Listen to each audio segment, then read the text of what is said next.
गुरु चरण सरोज रज निज मन मुकुर सुधारि वरणं रघुबर विमल यश जोदायक फलचारि सियावर रामचंद्र की जय। हे राम लखन बन पाछे तापस वेश विराजत काछे उभय बीच सिय सोहति कैसे ब्रह्म जीव बिच माया जैसे बहुरी कहूँ छवि जस मन बसई जनु मधु मदन मध्य रति लसई उपमा बहुरी कहूँ जिय जोही जनु बुध विदु विचरोहिणी सोही प्रभु पद रेख बीच बिच सीता धरती चरण मग चलति सभीता सिय राम पद अंक भराए लखन चलहि मग दाहिन लाए राम लखन सिय प्रीति सुहाई बचन अगोचर किमि कही जाई खग मृग मगन देखि छवि होही लिए चोरी चित राम बटोही जिन जिन देखे पथिक प्रिय सिय समेत दो भाई भव मग अगम आनंद ते बिनु श्रम रहे सिराय। श्री रामभद्र की महती अनुकंपा से संगीत कला मंदिर ट्रस्ट और संगीत कला मंदिर की ओर से आयोजित यह नवान अनुष्ठान का जो प्रवचन सत्र चल रहा था वो आज समापन की दिशा में बढ़ रहा है। भगवान की ही यह मंगलमयी अनुकंपा है। जैसा कि अभी श्री रमणलाल जी मीनानी ने कहा, प्रारंभ से ही इस आयोजन से वे संबद्ध रहे हैं, नियोजक रहे हैं कि वस्तुतः यह सुयोग बिना भगवान की अनुकंपा के संभव नहीं है। आप सब लोगों के प्रति मैं मंगल कामना प्रकट करता हूँ जो यहाँ एकत्र होकर के राम कथा के रस का पान करते रहे हैं। इस संदर्भ में मैं स्मरण करना चाहूँगा कुछ नामों को।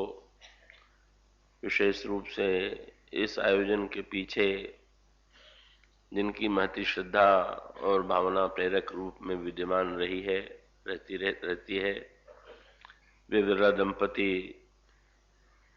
श्री बसंत कुमार जी बिरला और सौजन्यमयी श्रीमती सरला जी बिरला आशीर्वाद के भागी हैं। भगवान उनकी चहुमुखी प्रकृति के साथ साथ श्रद्धा संपत्ति में भी निरंतर वृद्धि करता रहे, यह मंगल कामना है। ट्रस्ट के अध्यक्ष श्री हीरालाल जी सोमाणी, संयोजक श्री श्रीकांत जी मंत्री, श्री राजेंद्र जी लोढ़ा, श्री रमणलाल जी बिन्नानी आदि महानुभाव, ये तो कुछ नाम हैं, नाम तो सबके लिए ही नहीं जा सकते। इस संदर्भ में मैं श्री गिरधर दास जी कोठारी का स्मरण भी करूंगा। उनकी प्रीति और श्रद्धा भी इस आयोजन के साथ निरंतर जुड़ी रही है और कुछ महानुभाव प्रतिवर्ष यहाँ बाहर से आकर के इस अनुष्ठान में सम्मिलित होते रहे हैं। हमारे श्री वैदिकाचार्य रामजी लाल जी महाराज, श्री मनोज जी सराफ, श्री विजय शंकर जी बाजोरिया, इन सब लोगों के प्रति मैं मंगल कामना प्रकट करता हूँ। हमने जो पंक्तियां पढ़ी गईं वे पंक्तियां वन पथ में चलते हुए भगवान श्री राम की मधुर झांकी को प्रस्तुत करती हैं। चित्रकूट के पथ पर भगवान श्री राम चल रहे हैं। जनक नंदिनी सीता और श्री लक्ष्मण उनके साथ हैं। भगवान श्री राम आगे चल रहे हैं, पर उनकी दृष्टि निरंतर बार बार आगे चलते हुए भी वे पीछे लौट लौट करके जनक नंदिनी को देखते हैं बड़ी स्नेह भरी दृष्टि से। जनक नंदिनी सीता की दृष्टि निरंतर पृथ्वी की ओर है, जिस पृथ्वी पर भगवान श्री राम के चरण चिन्ह अंकित हैं, और वे बड़े सभीत भाव से एक एक पग उठा रही हैं। उन्हें यह भय सता रहा है कि कहीं ऐसा न हो कि उनके चरणों के द्वारा, भगवान श्री राम के चरणों के द्वारा अंकित जो चिन्ह हैं वो मिट जाएं। इसलिए वे जहां भगवान श्री राम के दो चरण चिन्ह होते हैं, उन दोनों के मध्य में चरण रखती हुई चल रही। लक्ष्मण जी उन दोनों को दाहिने करके, उनकी दृष्टि भी नीचे की ओर है। भगवान राम और श्री सीता जी के चरणों की ओर है, और उन्हें और भी सजग भाव से वे अपना पग उठा रहे हैं, क्योंकि वे दोनों के ही चरण चिन्हों को बचा करके चल रहे हैं। ये अद्भुत छवि है।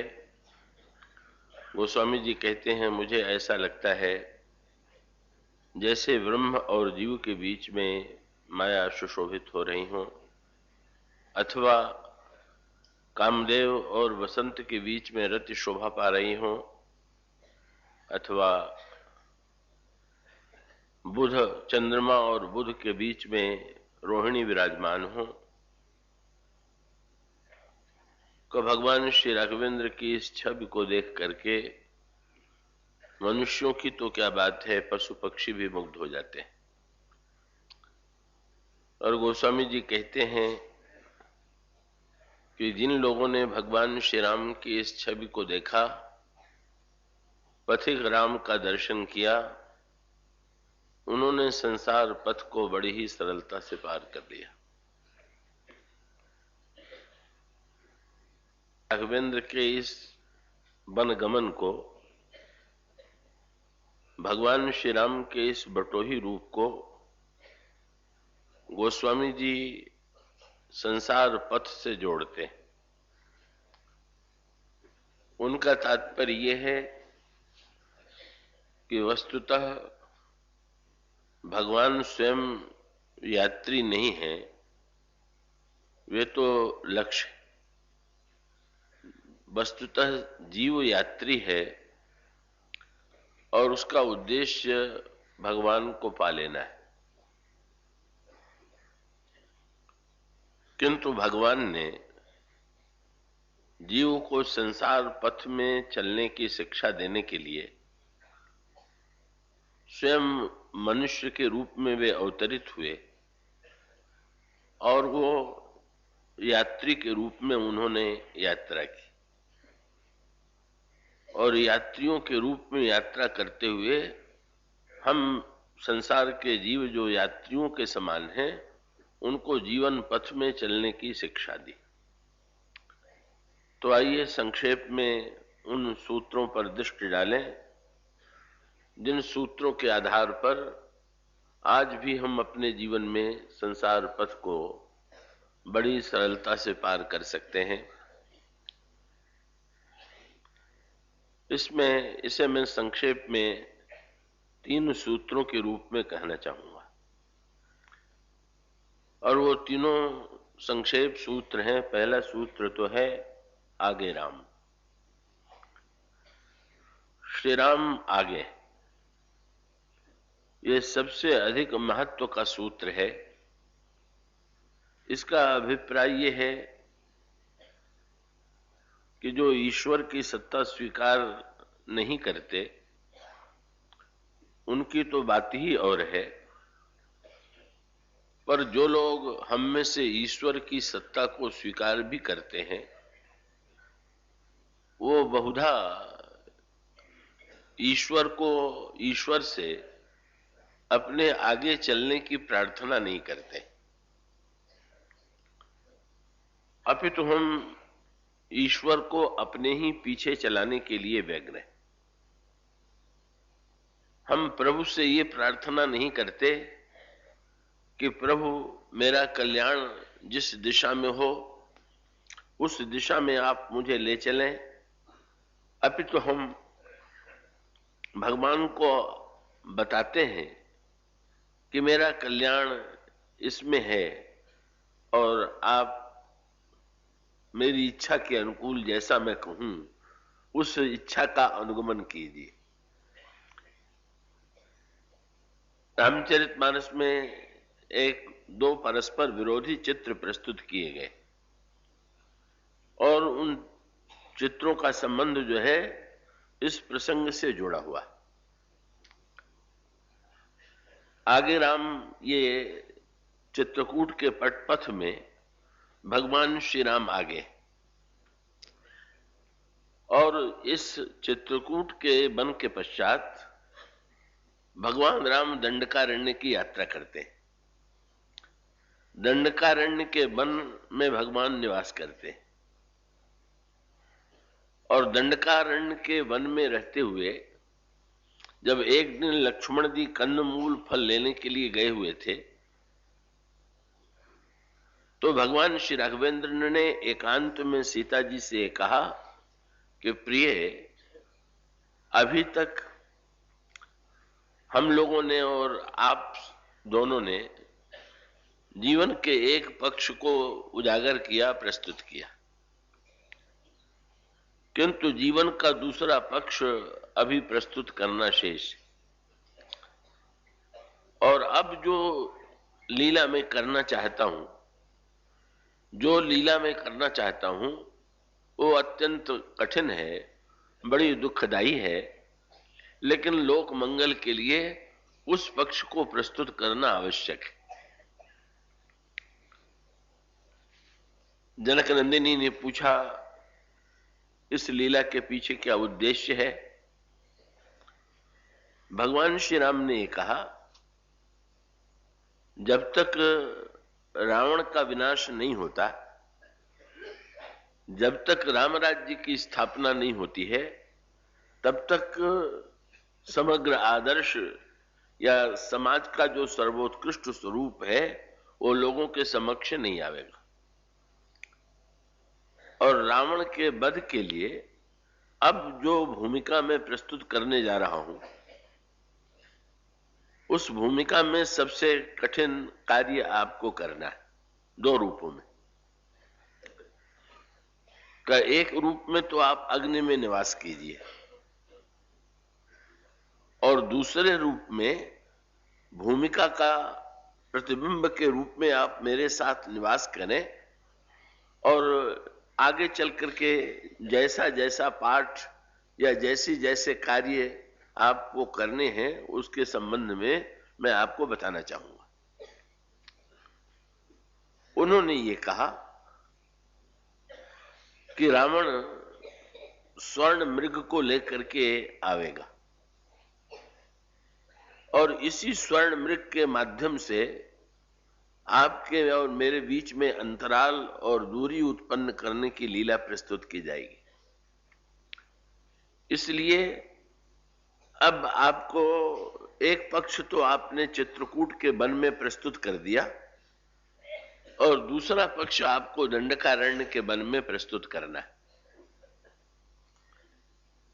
अब ये चित्रकूट का वन और दंडकारण्य का वन, ये इस प्रसंग को मैं नहीं छूना चाहूंगा क्योंकि वो बड़ा विस्तृत है।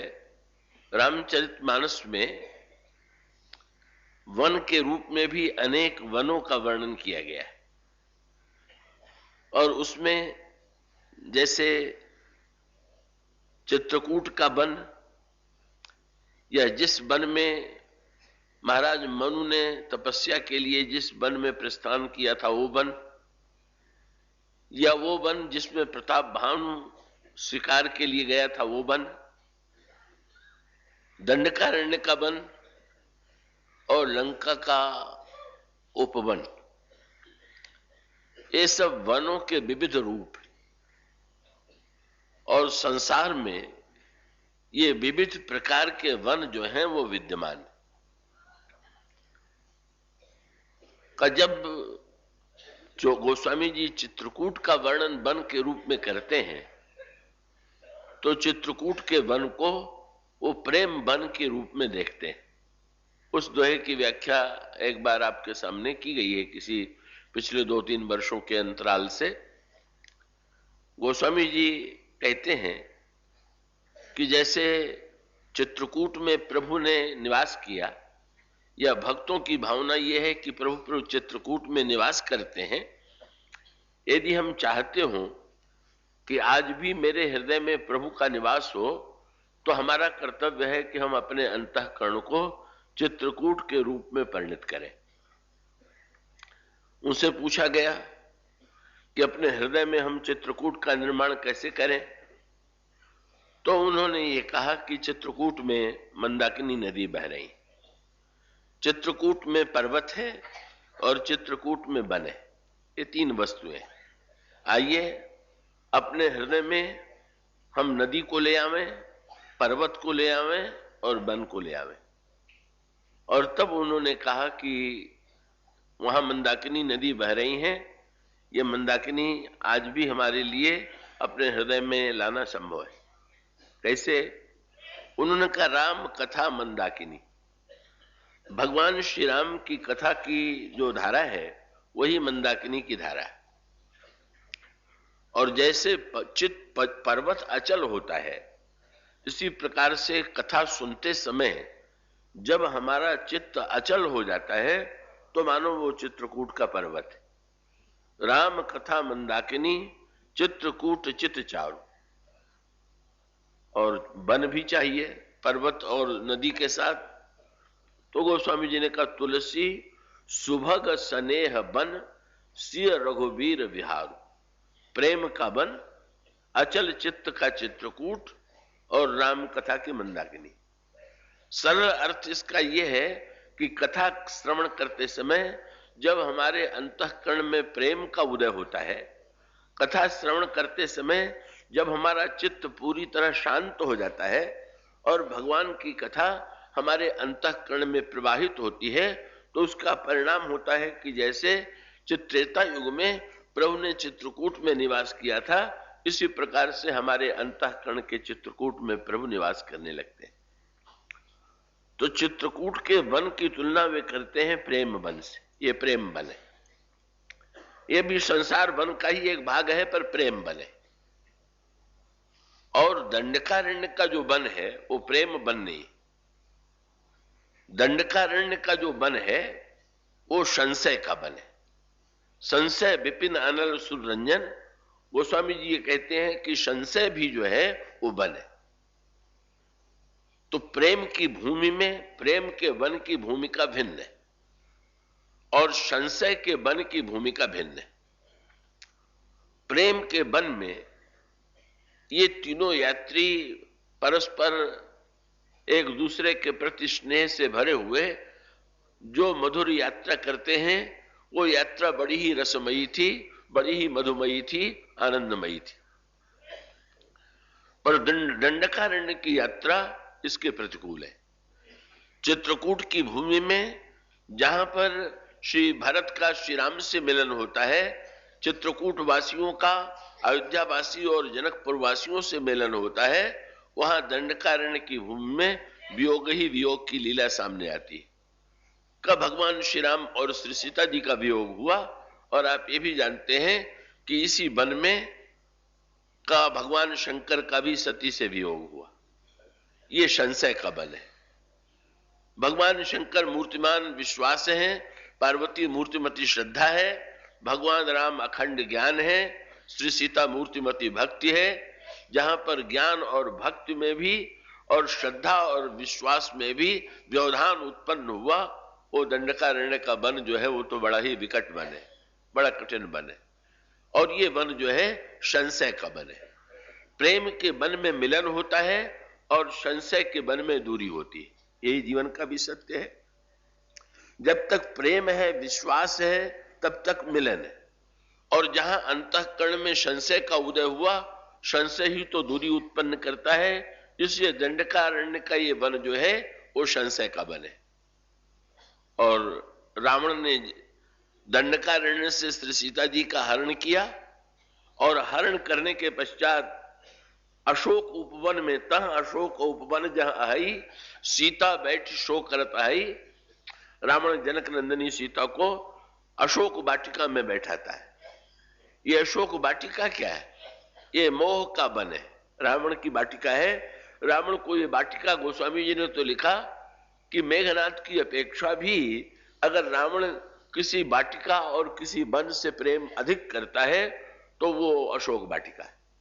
अशोक उपवन है, उसका नाम रामायण में वाटिका भी लिखा हुआ है, उपवन भी लिखा हुआ है। तह अशोक उपवन जहां आई, का उपवन में ही रावण हरण करके श्री सीता जी को बैठा था। ये वन जो है मोह का वन है, मोह का वन, संशय का वन, प्रेम का वन। कश्यप महर्षि मनु ने जहां पर राजर्षि मनु ने जहां यात्रा की थी वो साधना का वन। चित्रकूट के विंध्याचल के जिस वन में प्रताप भानु ने यात्रा की थी वो महत्वाकांक्षा का वन। और उसका अभिप्राय है कभी व्यक्ति के अंतःकरण में महत्वाकांक्षा आती है, कभी संशय उत्पन्न होता है, कभी मोह उत्पन्न होता है, कभी प्रेम का उदय होता है। यही हमारे अंतःकरण की विविध वृत्तियां। इसीलिए आपने ध्यान दिया, प्रत्येक वन के भिन्नता में ये जो संकेत आता है ना कि हनुमान जी ने रावण के वाटिका का फल ही नहीं खाया बल्कि रावण के बाग को उजाड़ करके रख दिया। इसका सांकेतिक अर्थ क्या हुआ? बंदरों ने जब लौट करके हनुमान जी लंका से आए और लंका के संस्मरण उन्होंने सुनाए तो बंदरों से नहीं रहा गया। उन्होंने हनुमान जी से पूछा, आपने मां से केवल फल खाने की आज्ञा मांगी थी, बाग को उजाड़ने के लिए तो मां ने नहीं कहा था, तो आपने फल खाने के बाद बाग क्यों उजाड़ दिया? हनुमान जी ने यही कहा कि मैं तो बाग उजाड़ने के लिए नहीं गया था, पर बाग क्यों उजाड़ा? बोले ये फल खाने का फल था। क्या अभिप्राय? फल खाने का फल माने उन्होंने कहा मां की कृपा का फल खाने के बाद भी अगर मोह का बाग न उजड़े तो कृपा का कोई अर्थ ही नहीं। कृपा की सार्थकता यही है कि जब मां अपने वात्सल्य के द्वारा, कृपा के द्वारा शक्ति प्रदान करेंगी तो व्यक्ति जो है वो कृपा का तो मधुर फल खा लेगा और मोह की वाटिका को जड़ मूल सहित उजाड़ करके नष्ट कर देगा। ये संकेत है। इसीलिए इसीलिए लंका की वाटिका को उजाड़ने का वर्णन किया गया। तो दंडक वन में ये जो भगवान राम वियोग की लीला संपन्न करने जा रहे हैं, उस दंडक वन में आप जरा सूत्रों पर दृष्टि डालें और तब आपके सामने दोनों प्रसंगों की भिन्नता दिखाई देगी। क्या? चित्रकूट के वन में आगे राम और दंडकारण्य के वन में आगे राम नहीं है, पाछे राम। पहला सूत्र है। उसका अभिप्राय है भगवान तो है, मन प्रताप भानु के जीवन में तो भगवान ही नहीं। और प्रताप भानु जब वन में भटका तो अंत में रावण ही बन करके उसको परिवर्तित होना पड़ा। यहां पर दंडकारण्य में भगवान राम विद्यमान है, श्री सीता जी के साथ विराजमान, लेकिन अंतर केवल एक ही पड़ा। और वो महत्वपूर्ण अंतर जैसा कि लीला में निश्चित किया गया था, गोस्वामी जी ने उसको और भी गंभीर दार्शनिक रूप दिया।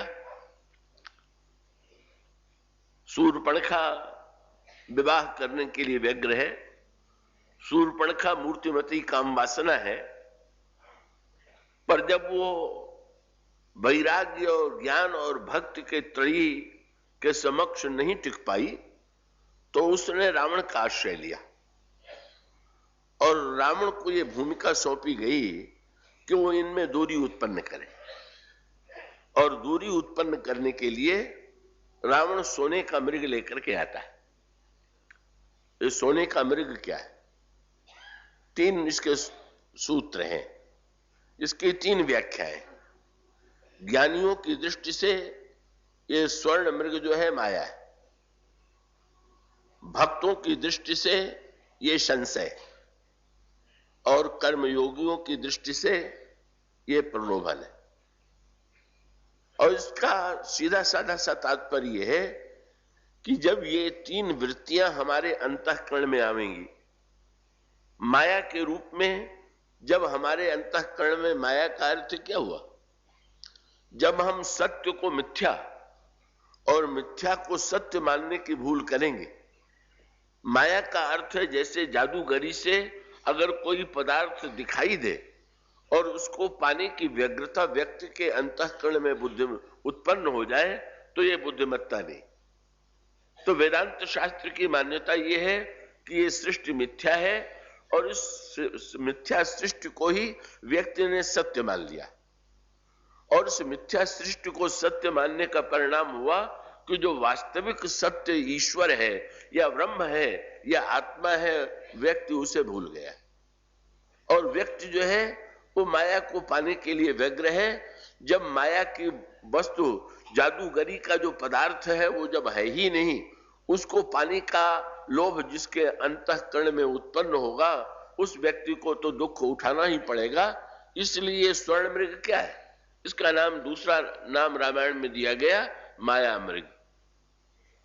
इसका अभिप्राय यह है दिखाई दे रहा है सोने का मृग, पर अंतराल में यही मृग जो है प्रताप भानु के सामने दूसरे रूप में आया था, बाराह के रूप में मृग आया था। और इसका एक मनोवैज्ञानिक क्रम है। प्रताप भानु इस मृग के पीछे भागा, बाराह के पीछे भागा, और बाराह के पीछे भागने का परिणाम यह हुआ कि वो भटक गया और भटक करके धर्मात्मा प्रताप भानु रावण बन गया। अब उसकी प्रतिक्रिया क्या हुई?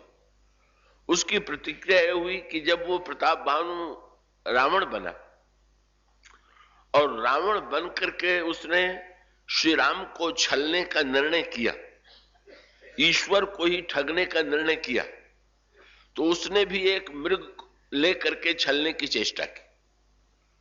और इसका अभिप्राय यह है कि संसार में भी यह देखा जाता है, व्यक्ति जब कभी ठगा जाता है तो कभी कभी व्यक्ति जो है दूसरों को भी उसी पद्धति से ठगने की चेष्टा करता है। अगर भूल से किसी को नकली सिक्का मिल जाए तो बुद्धिमान अगर ईमानदार होगा तो नकली सिक्के को कहेगा भाई मैंने भूल से ले लिया, लेकिन ये दूसरे को भ्रम में डालना ठीक नहीं। पर व्यक्ति के मन में ये लोभ उत्पन्न होता है कि वाह, मुझे दूसरे ने ठग लिया तो मैं घाटे में क्यों रहूं, चलो इस नकली सिक्कों को भी चलाओ। तो यही कार्य कर रहा है प्रताप भानु। बोले मैं भी मृग के कारण ठगा गया, अब इनको ठगना है तो भी नकली मृग लेके चलना चाहिए। पर उस दोनों में एक अंतर है। क्या? प्रताप भानु मृग के पीछे दौड़ा घोड़े पर बैठ करके, लेकिन मृग मिला नहीं। और जैसे बाराह बड़ा तीव्र गति वाला था, ये मारीच मृग भी जो है वो बड़ी तीव्र गति वाला था, ये भी भागा। और उसके पीछे पीछे भगवान श्री राघवेंद्र पैदल भागे। पर अंत में अंतर यही है कि प्रताप भानु मृग को नहीं पकड़ पाया और दूर जाकर के भगवान श्री राम ने इस मृग के ऊपर बाण का प्रहार किया। और प्रभु के बाण का प्रहार ये करते ही ये जो मारीच था वो अपने वास्तविक रूप में, राक्षस रूप में सामने आ गया। इसका अभिप्राय यह है कि भटका हुआ व्यक्ति जो है, कब वो व्यक्ति इस संसार में अनादिकाल से, प्रताप भानु की कथा केवल इतिहास का सत्य नहीं है, हमारे आपके सबके जीवन का सत्य है। प्रताप भानु मृग के पीछे भागा और आज भी संसार के अधिकांश, और जैसे बारह बड़ा तीव्र गति वाला था, ये मारीच मृग भी जो है वो बड़ी तीव्र गति वाला था, ये भी भागा और उसके पीछे पीछे भगवान श्री राघवेंद्र पैदल भागे। पर अंत में अंतर यही है कि प्रताप भानु मृग को नहीं पकड़ पाया और दूर जाकर के भगवान श्री राम ने इस मृग के ऊपर बाण का प्रहार किया और प्रभु के बाण का प्रहार ये करते ही ये जो मारीच था वो अपने वास्तविक रूप में, राक्षस रूप में सामने आ गया। इसका अभिप्राय यह है कि भटका हुआ व्यक्ति जो है, कब वो व्यक्ति इस संसार में अनादिकाल से, प्रताप भानु की कथा केवल इतिहास का सत्य नहीं है, हमारे आपके सबके जीवन का सत्य है। प्रताप भानु मृग के पीछे भागा और आज भी संसार के अधिकांश व्यक्ति जो है अनवरत रूप से मृग के पीछे भाग रहे हैं और वो माया मृग, वो नकली वाराह पकड़ में नहीं आता। कब भगवान श्री राघवेंद्र ने जीवन का सत्य प्रकट करने के लिए माया की का जो विभीषिका है उसको प्रकट करने के लिए मानो एक सूत्र प्रस्तुत किया कि ये माया मृग ऐसा है कि पहले तो पकड़ में नहीं आता है और अगर कहीं अंत में इस पर बाण का प्रहार किया जाए, गोस्वामी जी ने कहा भगवान राम ने उसके ऊपर बाण का प्रहार किया तो यह मृग सोने का था और सोने की परीक्षा लेने के लिए 4 पद्धतियां हैं। निघर्षण, छेदन, ताप, ताड़नी। कसौटी पर कस करके देखते हैं सोना खरा है कि नहीं, और आग में जला करके देखते हैं खरा है कि नहीं, और बजा करके देखते हैं कि सोना खरा है कि नहीं। पर एक चौथी पद्धति और है, छेद करके देखते हैं। क्यों? ऊपर से सोने का अगर नकली पत्थर लगा दिया जाए और भीतर कोई नकली वस्तु भर दी जाए तो अगर ऊपर से उसको कसौटी पर कसा जाएगा तो ऊपर सोने की परत के कारण वो खरा ही सोना दिखाई पड़ेगा। आग में भी डाला जाएगा तो आग में भी बाहर तो सोना है, सोने की चमक और बढ़ जाएगी। बजा करके देखने में भी सोने में सोना तो होने के कारण उसमें स्वर्ण की ध्वनि तो होगी। इसलिए एक परीक्षा है, भीतर उसके कोई नुकीली वस्तु डाल करके भीतर देखने की चेष्टा करें कि ऊपर तो सोना दिखाई दे रहा है पर भीतर क्या भरा हुआ। तो स्वर्णमयी लंका नगरी, और स्वर्णमयी लंका की नगरी का स्वामी रावण, और वो सोने का मृग लेकर के आया हुआ है। भगवान राम ने अंत में इस माया मृग के ऊपर बाण का प्रहार किया। भगवान ने कहा ऊपर से तो सोना लगता है पर जरा छेद करके देखें भीतर भी सोना है कि नकली है, और वो तो नकली था। परिणाम हुआ, भगवान का संकेत ये था कि माया ऐसी वस्तु है कि या तो व्यक्ति के पकड़ में नहीं आती है, और अगर पकड़ में आती है तो जो कल्पना लेकर के हम माया के पीछे भागते हैं, हम जब माया के पीछे भागते हैं तो यही तो कल्पना होती है कि इस वस्तु को हम पालेंगे तो बस जीवन में आनंद ही आनंद रहेगा, जीवन में सुख ही सुख रहेगा, जीवन में कोई समस्या नहीं रहेगी। भगवान ने माया मृग की वास्तविकता को प्रकट किया। इसलिए वेदांत शास्त्र की मान्यता यह है कि मिथ्या को सत्य मान लेना यही जीवन में सारी समस्याओं की जड़ है, और इसी के कारण जनक नंदिनी सीता को इतना दुख उठाना पड़ा, कष्ट उठाना पड़ा। और भक्त लोग कहते हैं कि ना, स्वर्ण मृग के पीछे भले ही भगवान राम चले गए, पर अगर श्री सीता जी के हृदय में संशय उत्पन्न न होता तो कोई चिंता की बात नहीं थी। इसका अभिप्राय यह है कि जब मारीच के ऊपर प्रभु ने बाण का प्रहार किया और मारीच ने प्रभु के स्वर की नकल करके जिस समय लक्ष्मण का नाम लिया, या उसने नकल करके नाम नहीं लिया, पर श्री सीता जी को सुन करके ऐसा लगा कि जैसे लक्ष्मण का नाम लेकर के प्रभु पुकार रहे हैं, और उन्होंने लक्ष्मण की ओर बड़े आश्चर्य से देखा, क्या तुम्हें सुनाई नहीं दे रहा है? तुम्हारे भ्राता तुम्हें पुकार रहे हैं। लक्ष्मण जी हंसने लगे। क्यों? लक्ष्मण जी को प्रभु के बल पर पूर्ण विश्वास है और उन्होंने मां से कहा भी है कि भृगुट विलास सृष्टि लय होई, सपने हूं संकट परी की सोई। मां, जिन प्रभु के भृगुट विलास से सारी सृष्टि का लय हो जाता है, क्या कभी उन प्रभु के ऊपर संकट आ सकता है? पर श्री सीता जी को लगा कि लक्ष्मण बहाना बना रहे हैं, मानो प्रभु के बल पर संशय हो गया। और प्रभु के बल पर संशय ही नहीं हुआ, जब लक्ष्मण जी ने समझाने की चेष्टा की तो लक्ष्मण जी के चरित्र के ऊपर भी संदेह हो गया। तो ज्ञानी कहते हैं सारे अनर्थ की जड़ माया है, और भक्त कहते हैं कि ना ना, सारे अनर्थ की जड़ जो है का वो संशय है। अगर प्रतिकूल से प्रतिकूल परिस्थिति में भी हमारा भगवान पर और संत पर विश्वास बना रहे तो हम समस्याओं का समाधान पालेंगे। पर अगर भगवान और संत के प्रति हमारे अंतःकरण में अविश्वास का उदय होगा तो हम किसी जीवन में सचमुच रावण के हाथों बंदी हो जाएंगे।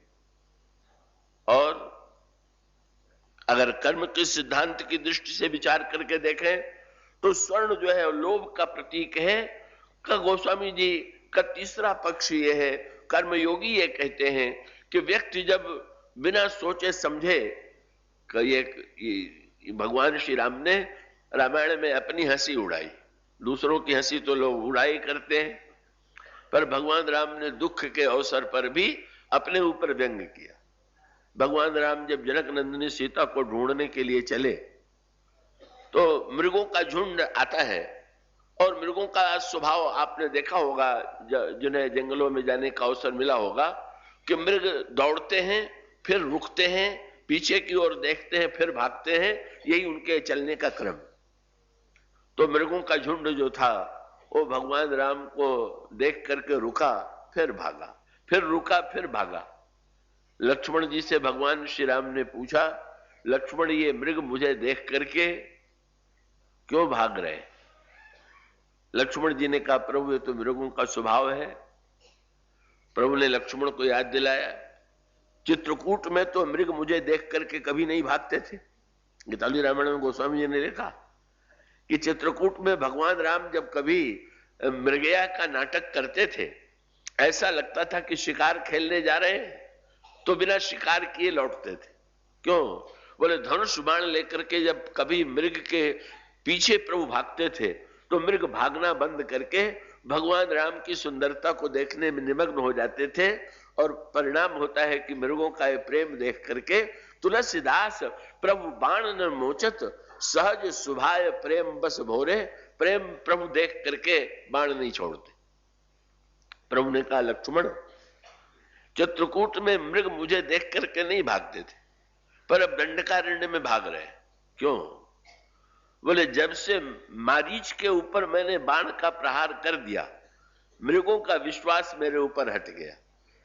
पहले वो समझते थे कि नहीं नहीं, ये तो बड़े स्नेहिल हैं, बड़ी अहिंसा वृत्ति वाले हैं, पर जब मैंने मृग पर प्रहार किया तो मृग समझ गए कि नहीं, इनमें हिंसा वृत्ति है, इसलिए अब मुझसे डर करके दूर भागते।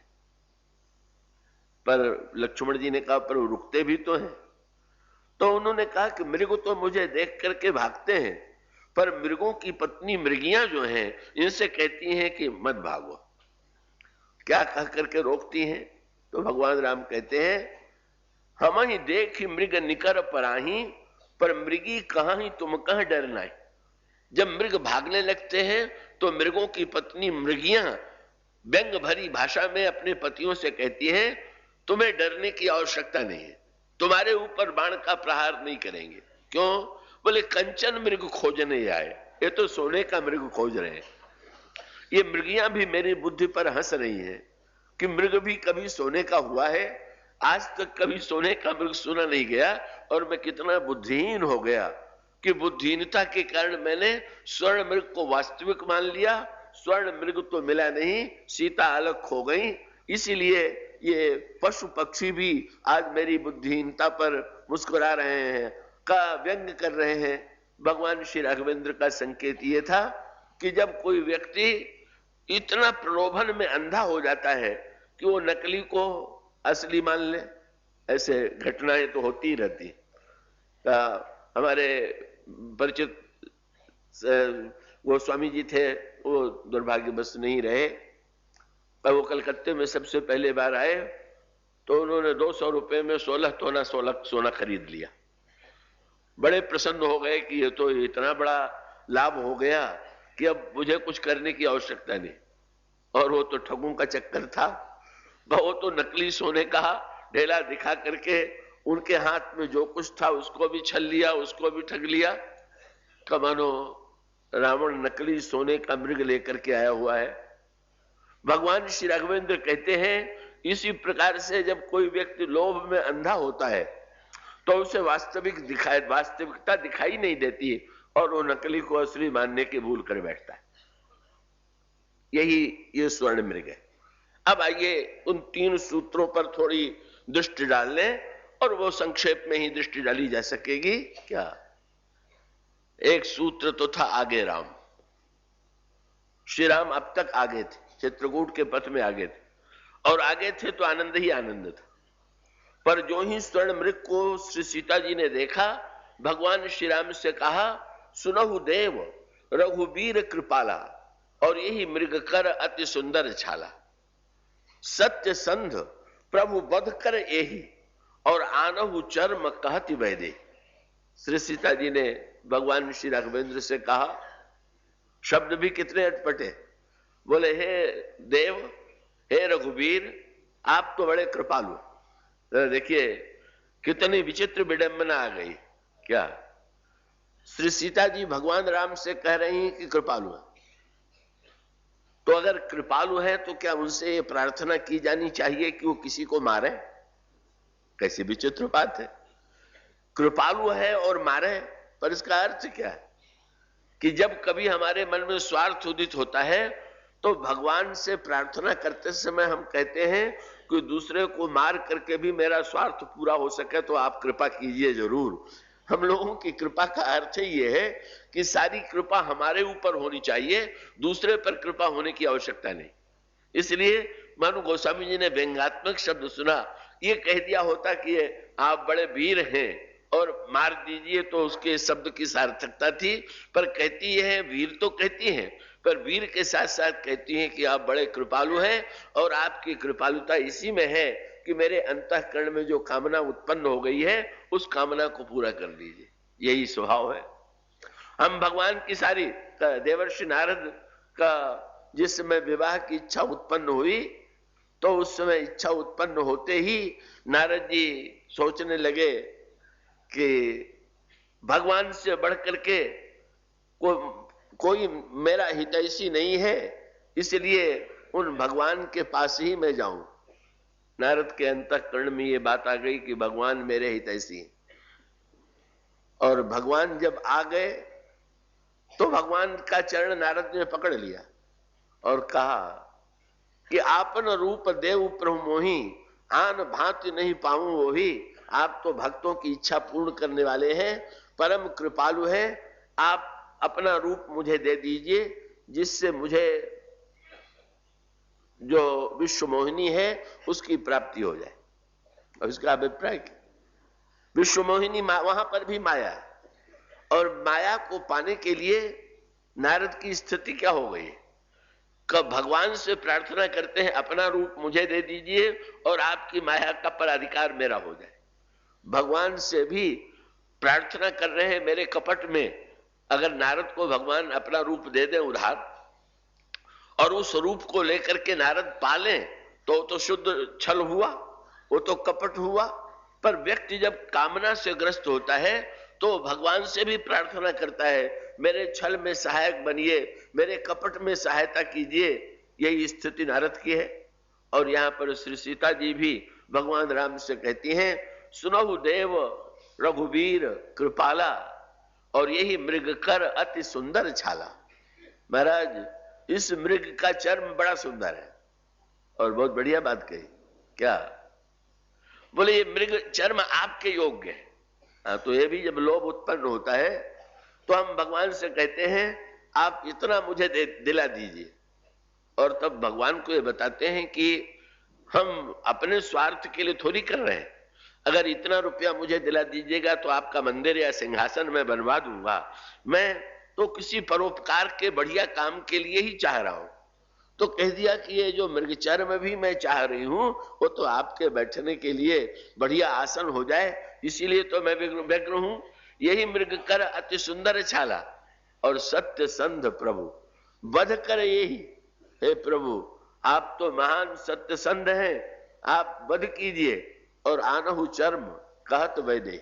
तुलसीदास जी ने बड़ा विरोधाभासी शब्द लिखा। क्या? आनहु चर्म, चमड़ा ले आइए। किसने कहा? बोले कहत वैदेही। वैदेही कहती हैं कि चमड़ा ले आइए। वैदेही का अर्थ है कि जो देह से ऊपर है, और ये देह क्या है? ये चमड़े की बनी हुई। तो वैदेही का अर्थ है कि जो आज तक देह से ऊपर थी, आज चमड़े के प्रति ही आकर्षण उत्पन्न हो गया। बोले जब वैदेही देह की कामना करे, भगवान से दूसरे पर प्रहार करने की कामना करे, मानो एक निष्ठुरता की पराकाष्ठा हो गई। पर ये बार मैं सावधान कर दूं कि आप लोग ये न मान लीजिएगा कि श्री सीता जी में सचमुच ये आ गया। ये पहले मैं कह चुका हूं कि नाटक में यही पाठ उनको सौंपा गया था कि जीवन का दूसरा पक्ष प्रस्तुत करने के लिए यह आवश्यक है कि आप जब ऐसे कहेंगी तभी तो मैं मृग के पीछे जाऊंगा, और उसी के बाद तो फिर हरण होगा और रावण का वध होगा। इसलिए श्री सीता जी ने जो प्रार्थना की, उस प्रार्थना का व्यंग्यात्मक अर्थ यही है कि जब वासना, जब कामना, जब प्रलोभन हमारे अंतःकरण में उत्पन्न होता है तो हम भगवान से इसी प्रकार की प्रार्थना किया करते हैं। और तब प्रभु भी बड़े कौतुके। क्या? तब रघुपति जानत सब कारण और उठे हरस सुर काज संवारन। भगवान प्रसन्न भाव से उठ करके खड़े हो गए। क्यों? वे तो दूर तक देख रहे हैं, नाटक ठीक चल रहा, ठीक ठीक पाठ दोहराया जा रहा है। और तब भगवान श्री राघवेंद्र को देख करके प्रभु विलोक चला मृग भाजी। अब सोचिए, जिन भगवान राम के बाण में इतनी सामर्थ्य है कि जयंत के पीछे उन्होंने लगा दिया तो सारे ब्रह्मांड तक बाण ने पीछा किया। भगवान यदि चाहते तो वहीं बैठे बैठे चाहे तो मारीच का वध तुरंत कर देते, वो भी उनके लिए कोई कठिनाई नहीं। वो तो संकल्प से मार सकते हैं, संकल्प से भी ना मारे तो बाण चलावे और मारीच की मृत्यु हो जाए। अथवा अगर मारीच का पीछा ही करना है तो बाण को पीछे लगा दे। पर प्रभु ने ऐसा नहीं किया। उन्होंने कहा जनक नंदिनी से, अब आपने आज तक कभी कुछ नहीं मांगा, आज तक तो आपने देना ही देना, पर पहली बार ऐसा अवसर हुआ कि जब आपने स्वर्ण मृग मांगने के लिए कहा तो मैं स्वयं जाऊंगा। श्री सीता जी गदगद हो गई। कितना अधिक स्नेह मेरे प्रति है कि मेरे कहने पर स्वयं मृग बिलोक प्रभु कटिपट बांधा, करतल चाप रुचिर सर साधा, प्रभु बिलोक चला मृग भाजी, धाये राम सरासन साजी। बस यहीं से प्रारंभ हो गया। यहां चित्रकूट में आगे राम लखन पुनि पाछे। शंकर जी ने जो ये दृश्य देखा, काकभूषण जी ने दृश्य देखा तो कह दिया देख लो, पर्दा पलट रहा है, दृश्य पलट रहा है। क्या? बोले निगम नेत शिव अंत न पावा और माया मृग पाछे सो धावा। जो निरंतर आगे ही चलता रहा, का उसको जनक नंदिनी सीता ने माया मृग के पीछे दौड़ा दिया। मानो प्रभु का संकेत यह है कि जनक नंदिनी सीता के कहने पर मैं माया मृग के पीछे दौड़ा तो जनक नंदिनी को इतना कष्ट उठाना पड़ा।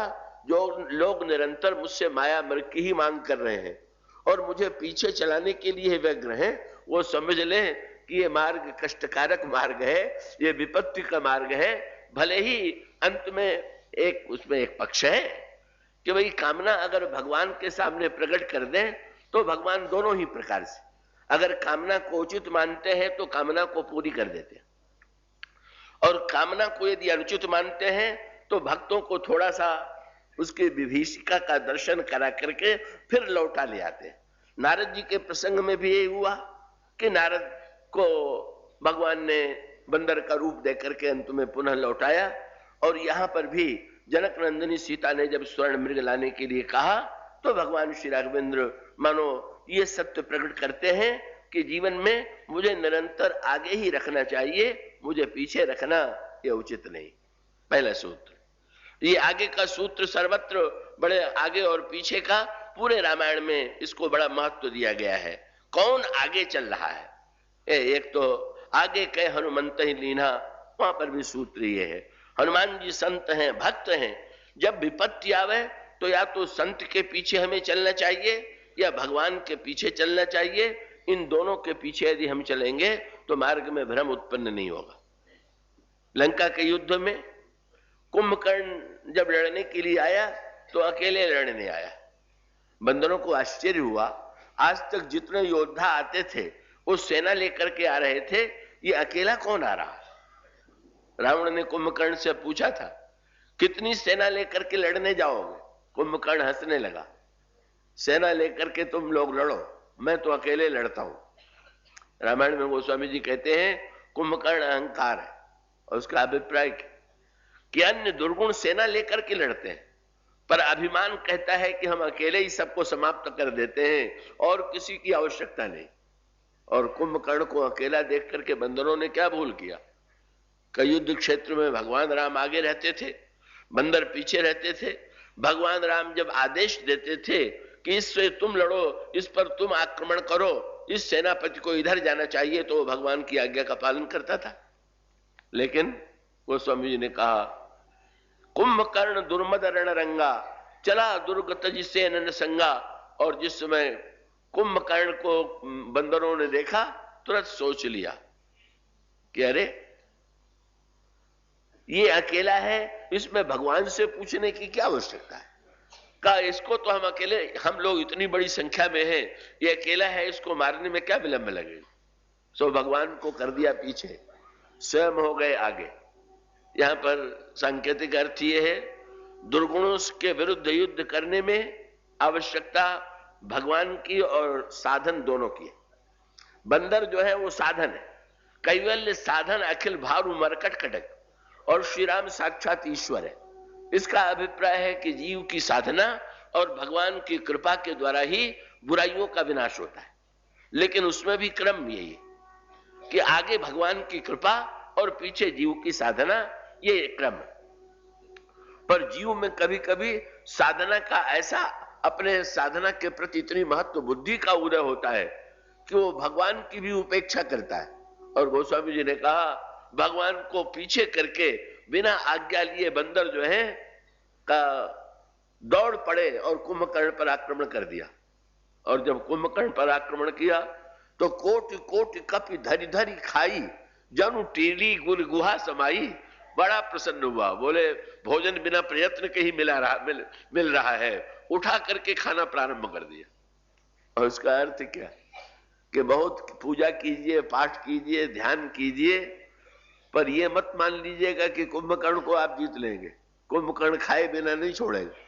ये जितनी पूजा, जितना पाठ, जितनी पवित्रता है, इसको कुंभकर्ण तुरंत खाता है। और उसका अभिप्राय यह है, ये सत्कर्म करने के बाद ये अभिमान आता है कि नहीं कि मैं इतना जप करता हूं, इतना पाठ करता हूं, इतनी पूजा करता हूं, इतना व्रत करता हूं, यही तो कुंभकर्ण के द्वारा खा लेना है। परिणाम क्या हुआ? जितने लड़ने के लिए आए सब हारे, कोई नहीं, एक भी का हनुमदाद कप मूर्छित कर समेत सुग्रीव, और कांख दाब कपिराज कह चला अमित बल सियो। अंत में सबको मूर्छित कर दिया, और सबको मूर्छित कर देने के पश्चात सुग्रीव को तो बगल में दबा लिया, और दबाने के पश्चात वो लेकर के चला, जीत करके चला। एक भी गुण नहीं बचा जो अभिमान के सामने टिका हो, अभिमान ने जिसको मूर्छित न कर दिया हो। सुग्रीव की मूर्छा दूर हो गई, और तब सुग्रीव जी ने बड़ी कला का प्रयोग किया। बोले इससे लड़ करके तो मैं जीतूंगा नहीं, मैंने चेष्टा की तो इस प्रकार से मेरी दशा हुई, क्या करें, इसके पंजे से कैसे छूटे।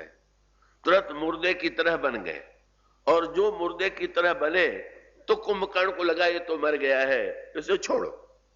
और जो ही वो निकले, और निकलने के पश्चात उन्होंने दसनन काट नासिका काना, नाक कान काट लिया, और फिर भागे।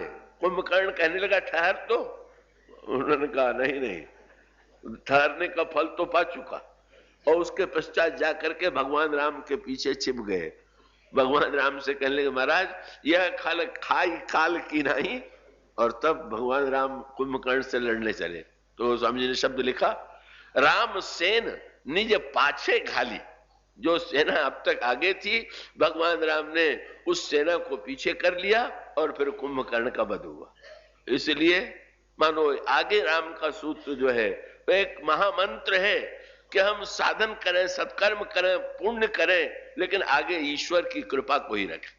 और दूसरा सूत्र यह है, श्री सीता जी डर करके पग उठा रही बस, और रेखाओं को बचा के चल रही, और ये दोनों बड़े महत्व की बात है। संसार पथ में जब चलिए तो भगवान के द्वारा जो रेखाएं बनी हुई हैं वो उन रेखाओं को देखते भी चलिए। ये रामायण क्या है? ये भगवान राम के चरण चिन्ह ही तो है, भगवान की बनाई हुई मर्यादा ही तो है। और इसका अभिप्राय कि जीवन पथ में चलते हुए हम निरंतर सावधान रहें कि हम कोई ऐसा कार्य तो नहीं कर रहे हैं जिसमें भगवान की बनाई हुई अपने चरित्र के द्वारा जिन मर्यादाओं की प्रभु ने स्थापना की है, कहीं उन मर्यादाओं का उल्लंघन तो नहीं हो रहा, कहीं उन मर्यादाओं को मिटाने की वृत्ति तो नहीं आ गई। रेखा का बड़ा महत्व है, मर्यादा का बड़ा महत्व है।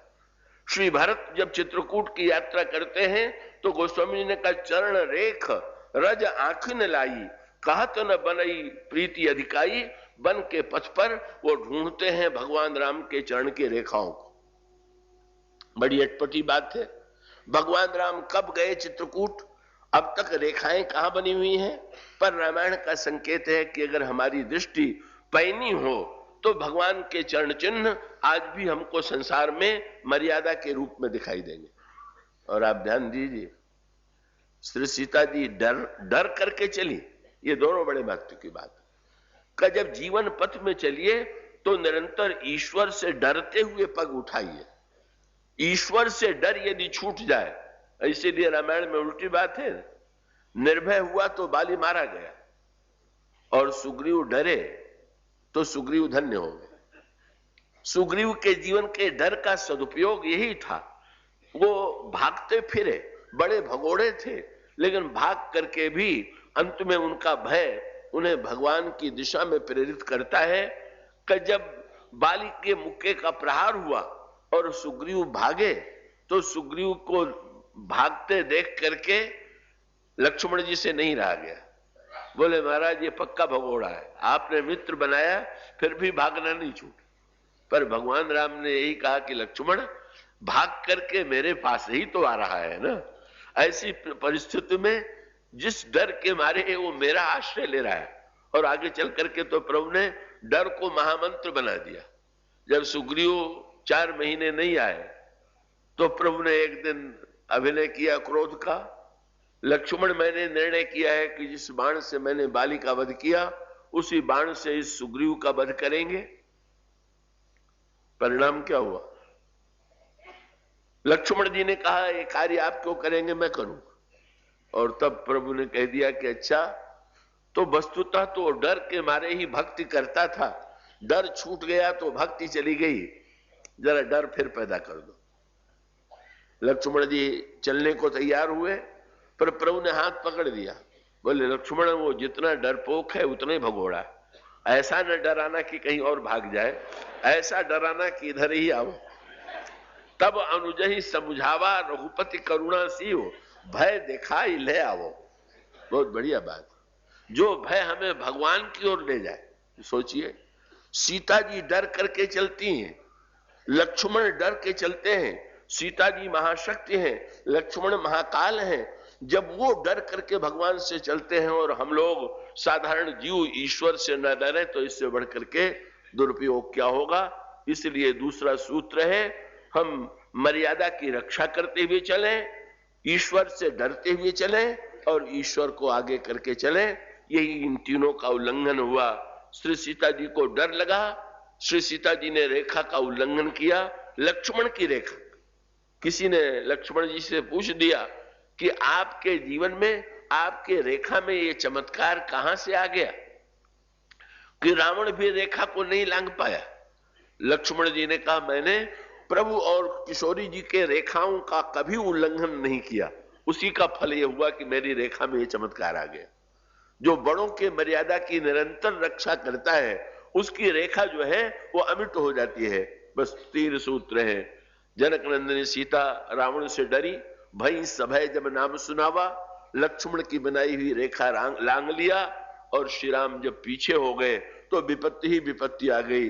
इसलिए इन 3 सूत्रों के साथ भगवान को आगे करें, डरते हुए और ईश्वर के मर्यादाओं को बचाते हुए यदि हम जीवन पथ में चलेंगे तो संसार पथ को सरलता से पार कर लेंगे।